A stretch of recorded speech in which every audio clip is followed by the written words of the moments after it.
ইদানিং দেখবেন যে গরম কিছু ফতোয়া, মুফতি তো বহুত, বিশেষ করে ফেসবুকের অনলাইনের মুফতির তো হিসাব নাই, ঘরে বসে খালি ফতোয়া ছাড়ে। গরম ফতোয়া কি?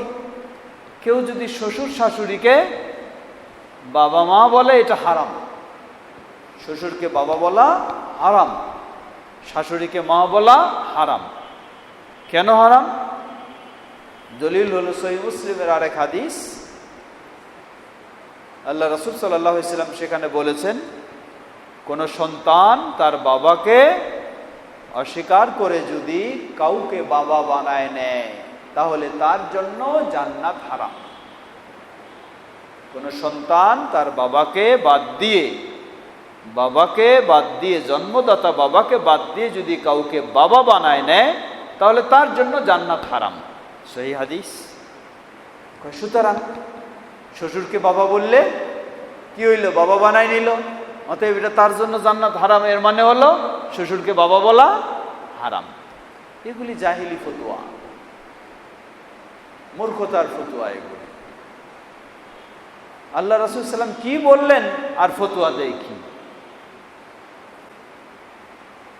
আমরা একটু আগেই বললাম যে নবী সাল্লাল্লাহু আলাইহি ওয়াসাল্লাম বলছেন আমার এই ছেলে, আমার এই বেটা। নবী সাল্লাল্লাহু আলাইহি ওয়াসাল্লাম এটা বলছেন, এর মানে কি সব ভাষাতেই এই ধরনের ব্যবহার সুযোগ আছে। তো বাংলা ভাষায় আমরা বলি, একজন বয়স্ক মুরব্বী মানুষ হলে কি বলি? বাবা কেমন আছেন বলি না? এটা হলো এই ভাষার প্রচলন। একটা মুরব্বী মানুষ, বাইরের মুরব্বী মানুষকে যদি বয়োজ্যেষ্ঠ হওয়ার কারণে, বাবার বয়সের মতো হওয়ার কারণে তাকে বাবা বলে আপনি সম্বোধন করতে পারেন, তাহলে আপনার ওয়াইফের বাবাকে আপনি বাবা বলে সম্বোধন করলে কোনো অসুবিধা নেই। কারণ কেউ যদি তার শ্বশুরকে বাবা বলে সম্বোধন করে, এর অর্থ এই নয় নিজের জন্মদাতা বাবাকে অস্বীকার করে তাকে জন্মদাতা বাবা বানায় নিয়েছে। এটা কি হয় কোনোদিন? তা কোনোদিনই হয় না। কিন্তু হাদিসের নিষেধ কি? জান্নাত কার হারাম? জান্নাত তার হারাম। কারণ জাহিলি যুগে, বর্তমান পাশ্চাত্যে, ইউরোপ আমেরিকায় যেমন কি পাওয়া যায়? মার ঠিকানা পাওয়া যায়, বাপের ঠিকানা পাওয়া যায় না। মার ঠিকানা পাওয়া যায়, বাপের ঠিকানা পাওয়া যায় না। বাপ কে ঠিক নাই। জাহিলি যুগের অবস্থাটা এইরকম ছিল, মার ঠিকানা পাওয়া যেত, বাবার ঠিকানা পাওয়া যেত না। যার ফলে বাবার ঠিকানা যখন ওইরকম স্পষ্ট থাকতো না, যার ফলে যার মন যাকে চাইতো সেই তখন তার সুবিধার জন্য বাবা বানাই নিত। যার মন যাকে চাইতো সুবিধার জন্য বাবা বানাই নিত। নিজের বাবা গরিব মানুষ, তারে অস্বীকার করে আরেকজন ধনী মানুষের কি করেছে? বাবা বানাই নিয়েছে।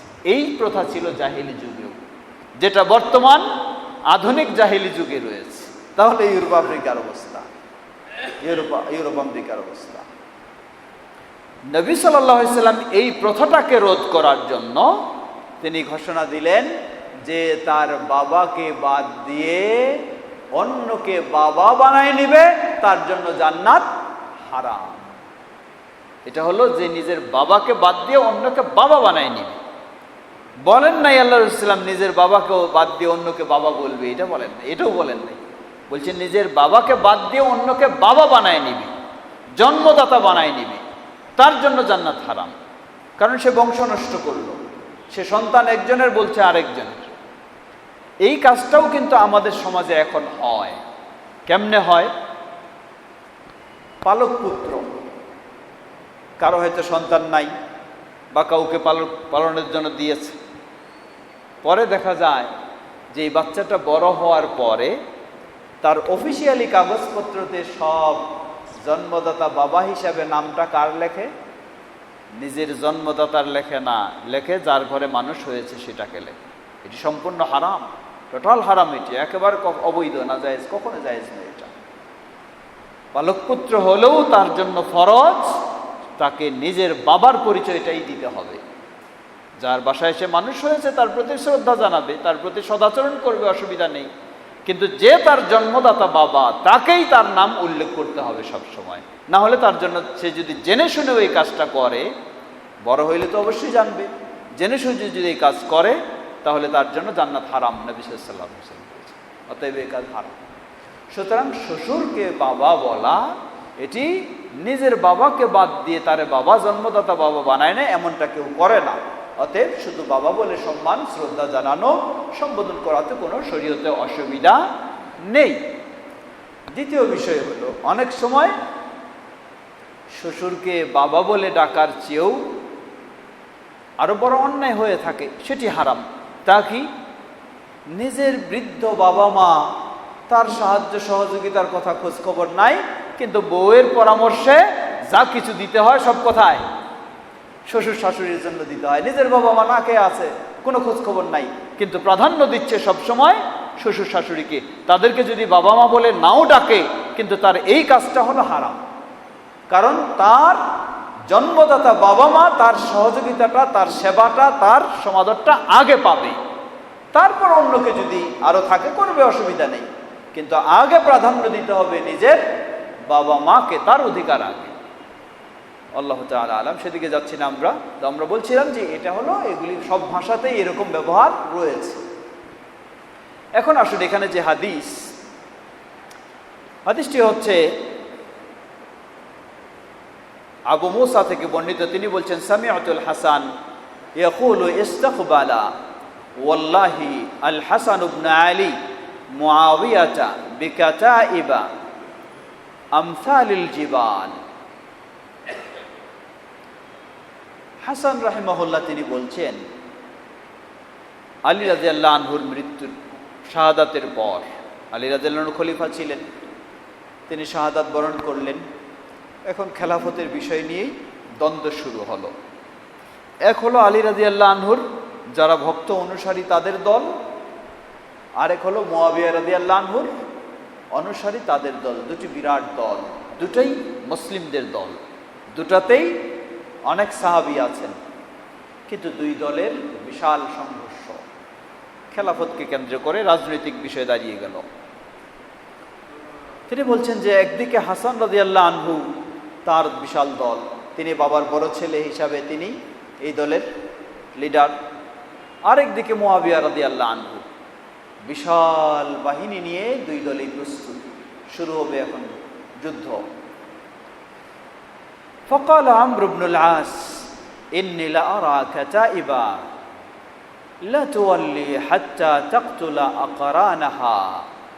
فقال له معاوية وكان والله خير الرجلين أي عمرو إن قتل هؤلاء هؤلاء وهؤلاء هؤلاء من لي بأمور الناس ومن لي بنسائهم ومن لي بضيعتهم. فبعث إليه رجلين من قريش من بني عبد الشمس عبد الرحمن بن سمرة وعبد الله بن عامر. মুআবিয়া রাদিয়াল্লাহু আনহু আসলে কেউ চায় না দ্বন্দ্ব সৃষ্টি হোক, কিন্তু এগুলি কিছু মুনাফিকের ষড়যন্ত্রে জিনিসগুলি অন্যরকম রূপ লাভ করে। মুআবিয়া রাদিয়াল্লাহু আনহু যখন আমর ইবনুল আস রাদিয়াল্লাহু আনহু বলছেন যে পরিস্থিতি এমন যে এক দল আরেক দলকে ছাড়বে না, একেবারে কচুকাটা করবে, হত্যা করবে, সশস্ত্র সংগ্রাম। মুআবিয়া রাদিয়াল্লাহু আনহু আমর ইবনুল আস রাদিয়াল্লাহু আনহুর বিষয়ে বললেন, হে আমর, দেখো, এই দল যদি ওই দলকে আক্রমণ করে, ওই দল যদি এই দলকে আক্রমণ করে, তাহলে অবস্থাটা কি দাঁড়াবে? কেউ কাউকে তো ছাড়বে না। দেখা যাবে সব যোদ্ধারা একে অপরকে হত্যা করে শেষ। মানলি বি উমুরিন নাস, তখন এই মানুষের একটা ভয়ঙ্কর পরিস্থিতির দায়িত্বটা কে নিবে? ওমান লিবি নিসাইহিম, পুরুষেরা যুদ্ধ করে সব শেষ হবে, নারীদের ব্যবস্থা কে নিবে? এবং যে ভয়ঙ্কর পরিস্থিতি তৈরি হবে, সন্তান বা সম্পদ বা ইত্যাদি, এগুলি কে ব্যবস্থা নিবে? ফাবাআসা ইলাইহি রাজুলাইন মিন কুরাইশ, তখন পরামর্শ করে দুইজন মানুষকে হাসান রাদিয়াল্লাহু আনহুর কাছে পাঠানো হলো, যে কোনো একটা সমঝোতা করা যায় কি না, একটা সমঝোতা করা যায় কিনা। কারণ দুইজনেই তো চেয়ারে বসতে পারবে না, একজনকে বসতেই হবে, আরেকজনকে দূরে থাকতে হবে, চেয়ার ছেড়ে দিতে হবে, নাহলে তো সম্ভব নয়। হাসান রাদিয়াল্লাহু আনহুর কাছে যখন পাঠালেন, দুজন মানুষ গিয়ে হাসান রাদিয়াল্লাহু আনহুর কাছে তারা সব কিছু তুলে ধরলেন, বললেন। ফকাল লাহুমুল হাসান ইবনে আলী, হাসান রাদিয়াল্লাহু আনহু তারা প্রস্তাব দিলেন যে আমরা যদি সমঝোতায় না যাই, আমরা যদি পরস্পরে বিষয়টাকে সমন্বয় করার চেষ্টা না করি, তাহলে তো আমাদের ভয়ঙ্কর পরিস্থিতি তৈরি হবে। এই সব কিছু বলার পরে হাসান রাদিয়াল্লাহু আনহু এখন বলছেন, জবাব দিচ্ছেন, ইন্না বানু আব্দুল মুত্তালিবি কাদ আসাবনা মিন হাযাল মাল, বলছেন জেনে রাখো আমরা আব্দুল মুত্তালিবের বংশধর, সম্পদের ক্ষেত্রে আলহামদুলিল্লাহ পর্যাপ্ত সম্পদ আমাদের রয়েছে, সম্পদের লোভ লালসা আমাদের নাই। ওয়া ইন হাযিহিল উম্মাহ কাদ আসাত ফি দিমাইহা, আর আমি দেখছি এরা সবাই রক্তাক্ত পথ যেন অতিক্রম করতে চাচ্ছে, মানে মারামারি কাটাকাটির দিকে সবাই যাচ্ছে। ক্বালা ফাইন্নাহু ইয়ারিদু আলাইকা কাযা ওয়া কাযা ওয়া ইয়াতলুবু ইলাইকা ওয়া ইয়াসআলুকা, বললেন ওই দুইজন মানুষ যে মুআবিয়া রাদিয়াল্লাহু আনহু আপনার কাছে এই প্রস্তাব দিচ্ছেন, এই আবেদন জানাচ্ছেন, এই অনুরোধ জানাচ্ছেন, আপনি যদি বিবেচনা করেন।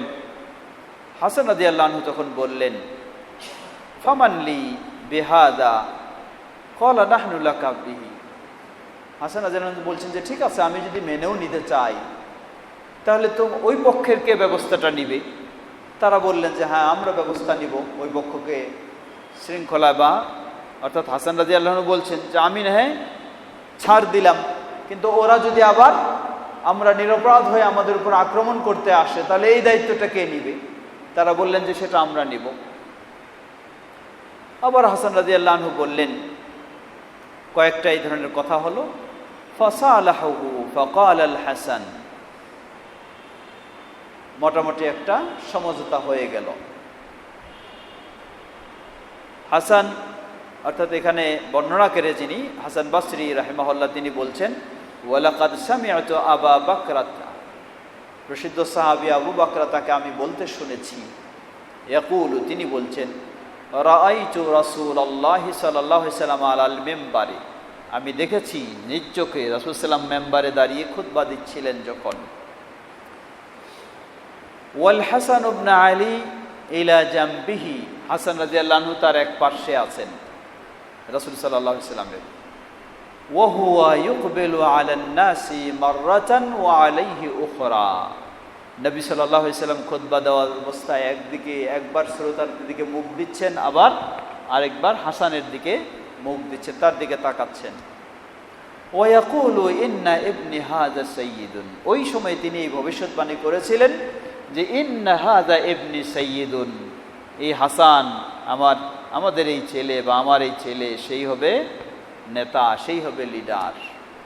ওয়ালা আল্লাল্লাহা আন ইউসলিহা বিহি বাইনা ফিআতাইনি আযীমাতাইনি মিনাল মুসলিমিন, আশা রাখছি আল্লাহ রাব্বুল আলামিন তার মাধ্যমে মুসলিমদের বড় দুটি দলের মাঝে সমঝোতা করে দেবেন। সেই নবী সাল্লাল্লাহু আলাইহি ওয়াসাল্লামের ভবিষ্যৎবাণীর আলোকে হাসান রাদিয়াল্লাহু আনহু সেই যুদ্ধে লিপ্ত হলেন না, তিনি ছাড় দিলেন মুআবিয়া রাদিয়াল্লাহু আনহুকেই খলিফা হওয়ার জন্য তিনি ছাড় দিলেন। ছাড় দিয়ে তিনি কি করলেন, এই যেন বড় সংঘাতের যে কাটাকাটি মারামারি এমন রক্তক্ষয়ী পরিবেশ যে তৈরি হচ্ছিল, সেই পরিবেশটা তিনি ছাড় দেওয়ার মাধ্যমে, সমঝোতা গ্রহণ করে নেওয়ার মাধ্যমে আল্লাহ রাব্বুল আলামিন এই বড় বিষয়টা থেকে রক্ষা করলেন। তো ইমাম বুখারী রাহিমাহুল্লাহ এখানে সেই হাদিসটি হাসান রাদিয়াল্লাহু আনহুর বিষয়ে নবী সাল্লাল্লাহু আলাইহি ওয়াসাল্লাম যে তিনি একটা সমঝোতা করবেন, সন্ধি করবেন, দুই দলকে সমন্বয় করে দেবেন, সেই বিষয়টি নিয়েই তিনি শিরোনাম নিয়ে হাদিস নিয়ে এসেছেন। সেটা থেকে আমরা ঐতিহাসিক সেই বিষয়টি আমরা জানলাম, এবং আরও আমাদেরকে এই ঘটনা যেন উদ্বুদ্ধ করে যে আমাদের উচিত এভাবেই বৃহত্তর স্বার্থ লক্ষ্য করা উচিত, কখনো জেদের উপরে থাকা উচিত নয়, কারণ জেদের উপরে থাকলে দুই পক্ষেরই ক্ষতিগ্রস্ত হয়, দুই পক্ষই ক্ষতিগ্রস্ত হয়। অতএব সেই জেদের উপর না থেকে বৃহত্তর মুসলিম উম্মার স্বার্থকে লক্ষ্য করেই সমঝোতার দিকে এগিয়ে যাওয়া উচিত। আল্লাহ রাব্বুল আলামিন সেই শিক্ষা আমাদেরকে গ্রহণ করার তৌফিক দান করুন। আজকে আমরা আর দীর্ঘ না করে এখানে শেষ করতে চাই। জিজ্ঞাসা এসেছে, জবাব দিয়ে আমরা শেষ করব। রুকু এবং সিজদায় সুবহানা রাব্বিয়াল আযীম বা সুবহানা রাব্বিয়াল আলা সর্বোচ্চ কতবার পড়া যায়? জবাব, রুকু এবং সিজদায় সর্বনিম্ন 3 বার পড়ার মর্মে একটি হাদিস রয়েছে, যে হাদিসটিকে কেউ দঈফ বলেছেন, মূলত সেই হাদিসটি হাসান, তাই বলবো যে সর্বনিম্ন 3 বার হওয়া উচিত। ঊর্ধ্বে কোনো সময়সীমা নেই, কোনো সীমা নেই, সংখ্যা নেই। যদিও আনাস রাদিয়াল্লাহু আনহুর অন্য একটি হাদিসে পাওয়া যায় যে নবী সাল্লাল্লাহু আলাইহি ওয়াসাল্লাম প্রায় 10 বারের মতো পাঠ করতেন, কিন্তু এখানে মূলত 10 বার সীমাবদ্ধতা দেননি, বলেননি যে 10 বারের বেশি করা যাবে না, এমন বলেননি। তাই ঊর্ধ্বে কোনো সীমা নেই। অনুরূপভাবে যে বেজোর হতে হবে এমনও কথা নয়, যেটি বলা হয় 3 না হলে 5 না হলে 7 ইত্যাদি, এই ধরনের আল্লাহ রাসূল সাল্লাল্লাহু আলাইহি ওয়াসাল্লাম থেকে নির্দেশনা নেই। তাই নিম্নে হবে 3, ঊর্ধ্বে যত পারা যায় বলতে পারবে। বিশেষ করে একাই আপনি যখন সালাত আদায় করবেন, আপনি 20 বার 30 বারও বলেন, তাতে কোনো অসুবিধা নেই। আল্লাহু তাআলা আলাম। প্রশ্ন করেছেন নিজের বিয়ে নিজে পড়ানো যায় কি না? সুন্দর প্রশ্ন। জবাব, হ্যাঁ, নিজের বিয়ে নিজে খুতবা দেওয়া অবশ্যই যাবে। কারণ নবী সাল্লাল্লাহু আলাইহি ওয়াসাল্লামের বিয়ের খুতবা কে দিয়েছিলেন? এই জন্য নিজের বিয়ে নিজে পড়ানো অবশ্যই যাবে। আল্লাহু তাআলা আলাম। আজকে আমরা আর দীর্ঘ না করে এখানে শেষ করতে চাই। এতক্ষণ যাবত যে বিষয়গুলি আমরা শুনে